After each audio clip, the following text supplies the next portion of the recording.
Elodie, I'm so encouraged and excited tonight about the couple we're going to be having on. How are you feeling about it? I'm feeling so excited to have them on as well. You know, like they've been such a huge part of my family, their kids and my siblings and I kind of grew up together. And so I'm really excited for everybody to get to know them here tonight. You know, not only are they our first couple, it's our first Zoom interview. It's going to be an incredible evening. Why don't you announce who the couple is going to be? All right, guys, you ready? We are having Kelly and Steve Kaiser. Yeah, Yay! the Kaisers. Well, I look forward to learning from them. Hopefully all our viewers get an opportunity to watch the video. I think it's going to be very educational. I'm very encouraged to be having them on. Hi, my name's Elodie. And I'm Jeremy. These are our guests tonight, Steve and Kelly Kaiser. Let's talk.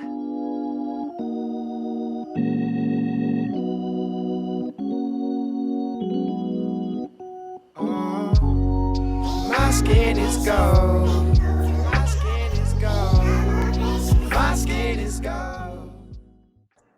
So tonight we have Steve and Kelly Kaiser tonight with us, our first couple on, and we're just so grateful for you guys being on and helping as we continue the conversation about race and equity and reconciliation.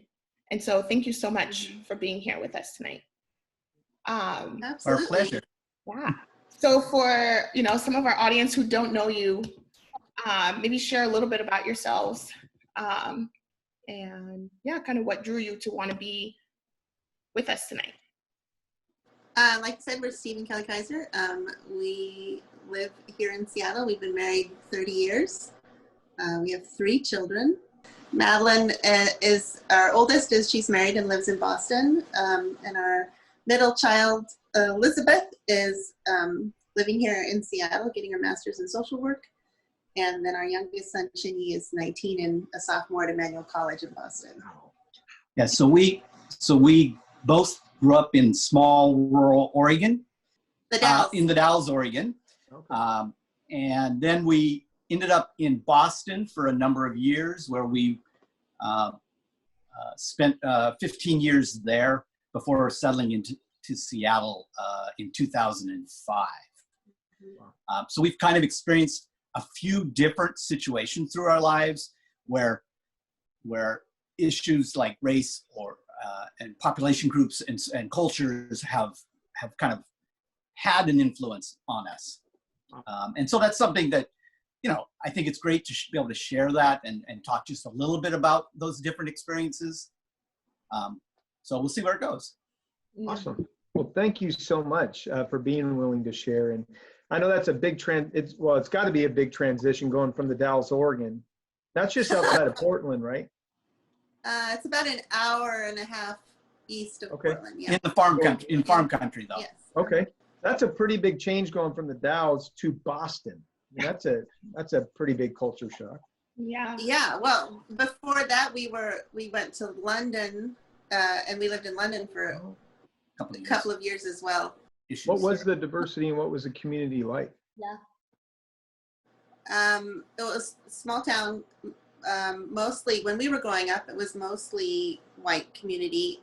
There were Mexican immigrants that would come through, during migrant workers that would come through every summer. So that was but not a lot stayed. Now it's drastically changed. There's a much bigger Hispanic community in the Dalles than there was when we were growing up there.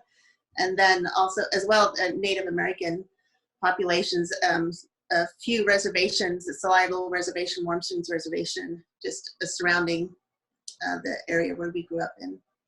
Yeah, and for the most part, that was those two populations were fairly segregated. Mm-hmm. Migrant workers would primarily be there seasonally, and a lot of the Native Americans were on reservations or with their tribes. And so I think as a population, it was interesting how segregated they were. And the narrative surrounding them that you grow up with. You just seem normal, you know. So how did that What was that like? How did it shape your narrative? What were the things that you were exposed to in your community about those people? Yeah, for the most part, the community didn't respect those populations as much. So you're conditioned by where you grow up. You're Right. conditioned by the people around you, especially when you're young, grade school, Sure. etc. Yeah. And so so other populations were often talked about or thought about in terms of their lacks, if you will, either their lack of education or Intelligence. yeah, and it comes off as, and you get programmed to Mhm. think of them as less as Less than. people, Yeah. and that's Right. and so you grow up in that culture, right? I mean, there's a lot of derogatory terms Mm. for the migrant workers, Mhm. and there's a general their honesty was challenged. Their just different kinds of qualities where you have these overlaid expectations for them as a people. And yet, at the same time, I mean, I grew up on a farm outside of the Dells, and so the when the migrant workers would come to pick cherries, all of the camps were just down the hill from our house, and so we would go play with kids in the summertime. And I remember a particular time when a mom brought a bunch of tamales to my mom, and she was like so grateful and stuff. But then our dog disappeared, and immediately the migrants were blamed for taking our dog. So that's just where that was the go-to. Yeah. So How did that shape your perspectives of people that weren't white and didn't look like you? How did that shape your perspectives growing up? definitely, I mean, I didn't recognize it as privilege then. You tended to feel sorry because they seemed to be very poor and dirty. Like those are the two things the things you thought about them: poor and dirty. So there was this feeling of feeling sorry for people, and then recognizing. I just think glad that I was growing up in a family with a house on with the things that I had. So there wasn't a lot of empathy or sympathy, sure, but not empathy. Yeah, Right. I like I think what you said about the way that they're perceived, or like the other is perceived, is for their lack of things, Mm. and Yeah. Right. that is huge, and that plays a huge narrative, not only to the dominant culture, whatever that may be, but also to that individual, they kind of internalize it too and stuff. So I think that's one aspect that is sometimes overlooked. It's interesting to think back on that and how unconditioned the culture of them was. I mean, like I don't remember anybody protecting them in any way. Like in the environment, you could call them the derogatory term, and nobody would go, "Hey, don't do that." Okay. Right?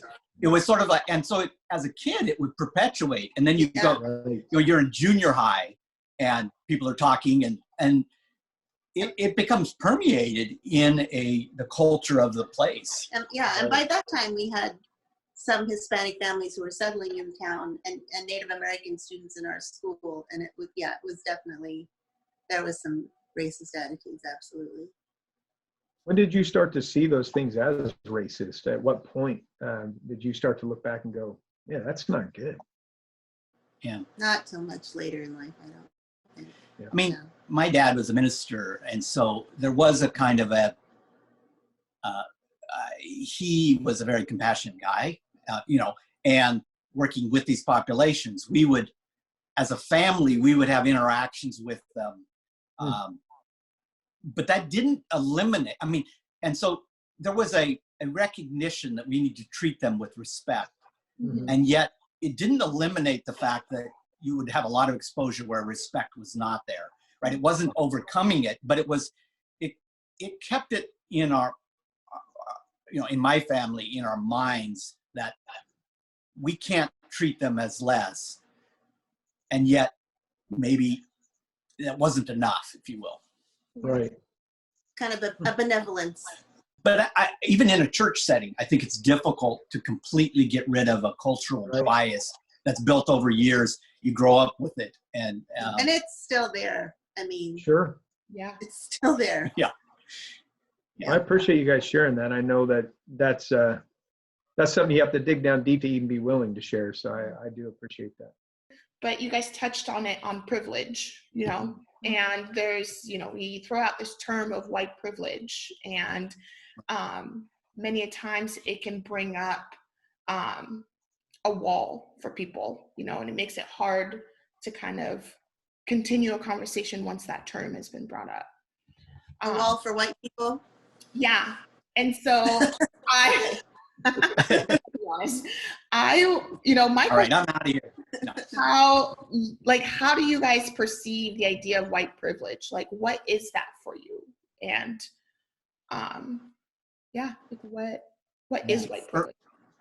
And how do you guys see it in your life?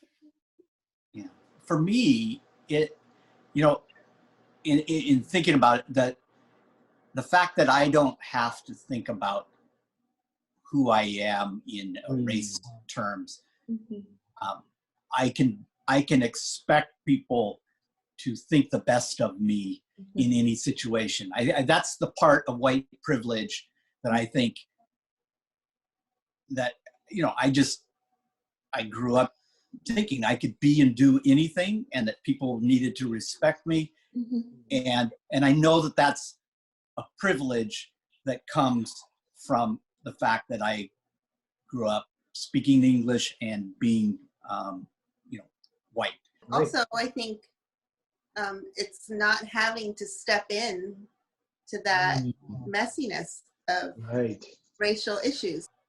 My privilege kept me from really keeping my eyes on what's really going on, you know, and not having to look. I didn't have to look. I didn't have to deal. Yeah. I could say, of course I care. Of course, who doesn't care? Everybody cares. But did I care enough to really look at what's going on and to sit with people in their pain and their Yeah. I like that like you guys are able to recognize that like your privilege allows you to, you know, step in or step out, or, you know, I like what you guys said about that. What do you think then is that roadblock for many white people when it comes to that and being able to have a conversation about privilege and about their whiteness and things like that? Like what? I think because recognizing your privilege means that you need to take responsibility. Yeah. And that's really difficult for people who haven't had to take responsibility their entire lives. To all of a sudden, you're asking me to do what, you know, Right. to shift my thinking. And I think it's a really hard thing for people to face. And when you add that word racism in there, people having to confront, I mean, we say bias now because that's softer and it's easier, but it is, I mean, it's racism, right? Yeah. But people having to confront their own racist attitudes is almost impossible for some people because they see themselves as nice people. I'm a nice person. I care about people. Of course, I see those horrible things that are happening in the news. Of course, it's awful. But you always want to see the best in people too, and there must be a reason why that happened.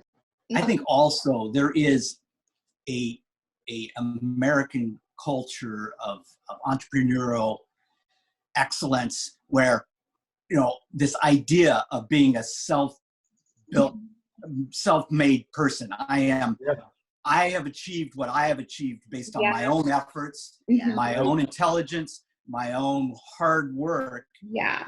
And if somebody isn't being successful, it's not my fault. They didn't do the work. Yeah. And that's part of that entrepreneurial excellence that we expect, the American way, if you will. American dream. The American dream, right? I achieved it. And so when you say you're doing that from a place of position, it's like taking something away from one's identity merit badges, if you will, right?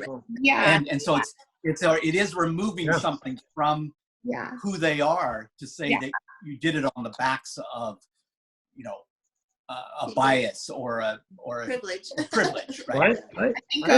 think, I appreciate that, because I think for me, Steve, and both of you guys made great comments, right? It was a long time for me to think, you know, this idea of racism or bias, and what is my role in that, and how do I even see that I have that? Right. You know, what are those things I need to dismantle to have a fuller picture? And definitely the pull yourself up by a bootstrap thing. You know, that is the cowboy mentality of America, and then it is looking down your nose at people of, well, you just haven't gotten anywhere because you haven't worked hard. And that's just nonsense, right? Yeah. I think it's something that is prevalent in our culture, especially among men and white men, that you know, I earned what I have, and those guys just didn't do enough work. It's like, well, there's the working poor. There's whole segments of our society that work 18 hours a day and never get anywhere financially. Yeah. Right. In life, Yeah. you know, and so it's I really appreciate that. Yeah, and I do too, because I think, like I said, that's been something that I'm like, I don't understand why that's like why is that so hard, you know, like, and but yeah, I think it's for me and for a lot of, you know, brown and black people, like, it's really easy. We can see it, you know, we see it every day, and there's not a day that we don't see it. But I have an experience in which I was the majority. And so I think I got a glimpse of that, you know, with being from the Ivory Coast and then moving here. And then even the time that I spent 6 months in Uganda, you know, and being a majority and seeing people who look like me on, you know, television anchors and movie stars, like A-list movie stars, and on the billboards and stuff like that, and just looking around and seeing people who look like me. And I could see it, how, like, yeah, this is kind of nice, I'm not gonna lie. But, you know, then you come here and it's in your face. So yeah, I really appreciate, you know, your guys's insight. My skin is gold. My skin is gold. My skin is gold. And when I look in that mirror, I don't care what I'm told. No, my brothers and my sisters were gold.